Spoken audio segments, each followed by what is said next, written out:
tentang tukang sihir, Yanes dan Yambres, orang Mesir yang menentang Musa.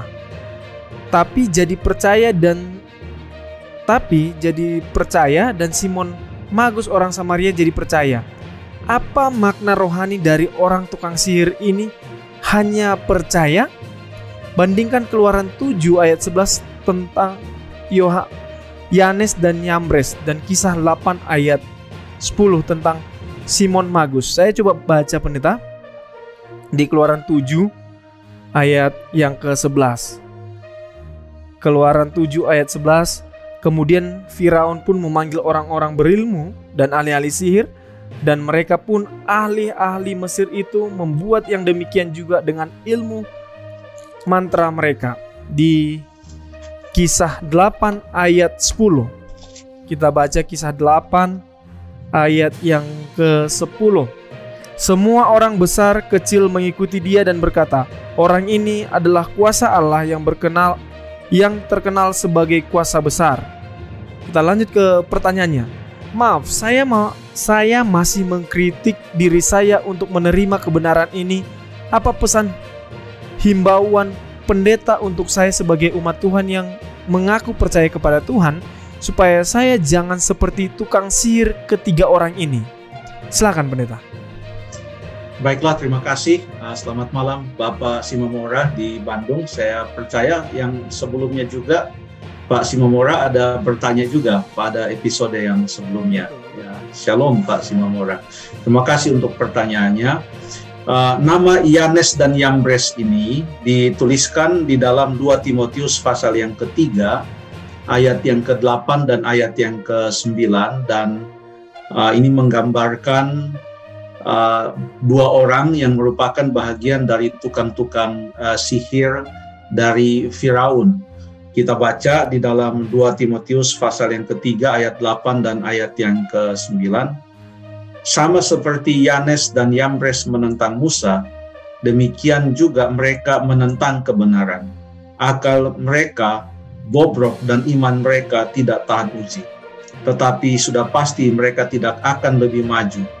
Karena seperti dalam hal Yanes dan Yambres, kebodohan mereka pun akan nyata bagi semua orang. Tidak ada petunjuk dari ayat-ayat ini yang mengatakan bahwa Yanes dan Yambres itu bertobat. Ya, tidak ada. Yang dikatakan bertobat atau percaya adalah yang satu lagi yang tadi dibaca dalam kisah berapa tadi itu? Kisah pasal yang ke-8 ya. 10, Kisah 8 ayat 10. Ayat yang ke-10 mengatakan, semua orang besar kecil mengikuti dia dan berkata orang ini adalah kuasa Allah yang terkenal sebagai kuasa besar. Kita baca ayat yang ke-13. Ayat yang ke-13. Simon sendiri juga, ini maksudnya Simon Magus itu yang ditanyakan oleh Pak Simomora. Simon sendiri juga menjadi percaya, dan sesudah dibaptis ia senantiasa bersama-sama dengan Filipus, dan takjub ketika ia melihat tanda-tanda dan mujizat-mujizat besar yang terjadi. Jadi dari ketiga orang ini, Yanes dan Yambres dan Simon Magus percaya atau dia bertobat, sementara Yanes dan Yambres tidak percaya. Bahkan mereka menjadi contoh yang tidak baik. Dalam tulisan Rasul Paulus kepada Timotius, dia katakan jangan ikut sifat seperti Yanes dan Yambres ini. Jadi mereka tidak bertobat.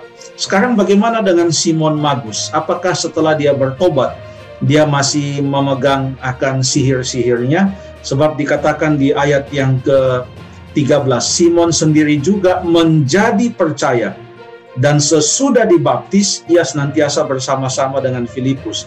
Jadi dia mengikuti prosedur yang sama dengan orang-orang yang lain, percaya lalu kemudian dibaptis. Sida-sida yang dari Ethiopia, dalam kisah pasal yang ke-8 ini juga, cerita sebelum cerita ini, cerita setelah cerita ini, sida-sida dari tanah Ethiopia, ia juga percaya lalu kemudian ia dibaptis.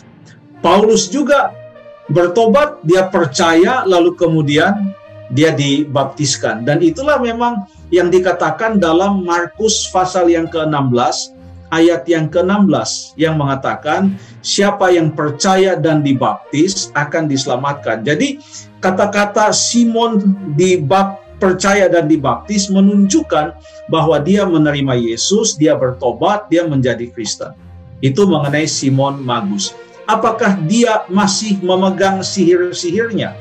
Dalam catatan kitab Kisah Para Rasul, ada juga orang-orang yang tadinya memegang sihir, lalu kemudian waktu mereka percaya, maka Kisah 19 ayat yang ke-19 memberikan kepada kita petunjuk apa yang mereka lakukan setelah atau pada waktu mereka menjadi percaya. Saya akan bacakan Kisah 19 ayat 19 mengatakan, banyak juga di antara mereka yang pernah melakukan sihir, jadi seperti Simon Magus, mengumpulkan kitab-kitabnya lalu membakarnya di depan mata semua orang. Nilai kitab-kitab itu, kitab-kitab sihir itu, ditaksir 50.000 uang perak. Mahal sekali, 50.000 uang perak. Yesus dijual oleh Yudas dengan 30 uang perak. Ini 50.000 uang perak. Dengan jalan demikian makin tersiarlah firman Tuhan dan makin berkuasa. Jadi waktu mereka, orang-orang yang pernah melakukan sihir itu bertobat, mereka juga meninggalkan semuanya. Dan saya percaya itulah juga yang terjadi pada Simon Magus. Jadi apa nasihat bagi kita? Biarlah kita sungguh-sungguh di dalam pertobatan kita, di dalam penerimaan kita akan Yesus Kristus, dan kita sungguh-sungguh mengikuti kebenaran ini. Ada ayat-ayat di dalam 1 Yohanes, contohnya 1 Yohanes pasal yang kedua. Saya baca 1 Yohanes. Oke. Ayat yang ketiga mengatakan, dan inilah tandanya bahwa kita mengenal Allah, yaitu jikalau kita menuruti perintah-perintahnya. Barang siapa berkata, aku mengenal dia, tetapi ia tidak menuruti perintahnya, ia adalah seorang pendusta, dan di dalamnya tidak ada kebenaran. Jadi artinya biarlah waktu kita percaya, itu bukan hanya percaya di mulut, tetapi betul-betul percaya yang sesungguhnya adalah merupakan suatu kesatuan bagian yang terintegral atau integrasi dengan sambutan kita kepada keselamatan yang Tuhan sudah berikan kepada kita. Maka hidup kita pun juga akan sejalan dengan kehendak Allah. Saya pikir demikian. Terima kasih.